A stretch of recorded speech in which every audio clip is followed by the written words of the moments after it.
बिस्मिल्लाहिर्रहमानिर्रहीम। अस्सलाम वालेकुम। आप देख रहे हैं चैनल 95 न्यूज़ और दुनिया भर की अहम खबरों के साथ मैं हूं आपकी होस्ट महरोश खान। आज की अहम खबर से आपको आगाह करते हैं। वफाकी दारुल हुकूमत में अमन व अमान की सूरत हाल बरकरार रखने के लिए पुलिस और रेंजर की भारी नफरी तैनात कर दी गई है। मजीद आगाह करते चलें, साबिक चेयरमैन रवैत हलाल कमेटी मुफ्ती मुनीबुर रहमान ने कल अदम TLP के खिलाफ लाहौर में होने वाले ऑपरेशन के खिलाफ आज मुल्क भर में पहिया जाम और शटर डाउन हड़ताल का ऐलान कर दिया है।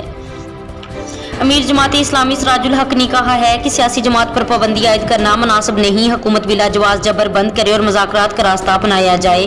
फ्रांस के सफीर को मुल्क बदर करने के लिए असम्बली में बहस करवाई जाए। अब कुछ खबरें दुनिया भर से। भारत में गुज़िश्ता 24 घंटों में रिकॉर्ड केसेस सामने आए हैं। वज़ारत सेहत की जानिब से जारी अदाद-ओ-शुमार के मुताबिक मुल्क के बाज़ हिस्सों में ऑक्सीजन सिलेंडर की कमी और हस्पताल में बेड्स की कमी ने सूरत हाल कुछ बहुत बुरी कर दी है। नहायत अफसोसनाक वाक़े से आपको आगाह करते हैं। बालाकोट में खातून ने अपने 2 बच्चों को दरियाए कन्हार में फेंक दिया। पुलिस ज़राए के मुताबिक एक बच्चे को जिंदा बचा लिया। हालत तशवीशनाक है। दूसरे बच्चे की तलाश जारी है। बच्चों को दरिया में फेंकने वाली औरत का ताल्लुक नारान से है। गुर्बत से तंग बेवा खातून ने बच्चे दरिया में फेंके हैं। ईरान के जनूबी सूबे बशर में 5.9 शिद्दत के जल्जले से 5 अफराद जख्मी हो गए। ईरानी मीडिया के मुताबिक जल्जले के झटकों से घबरा कर लोग सड़कों पर निकल आए।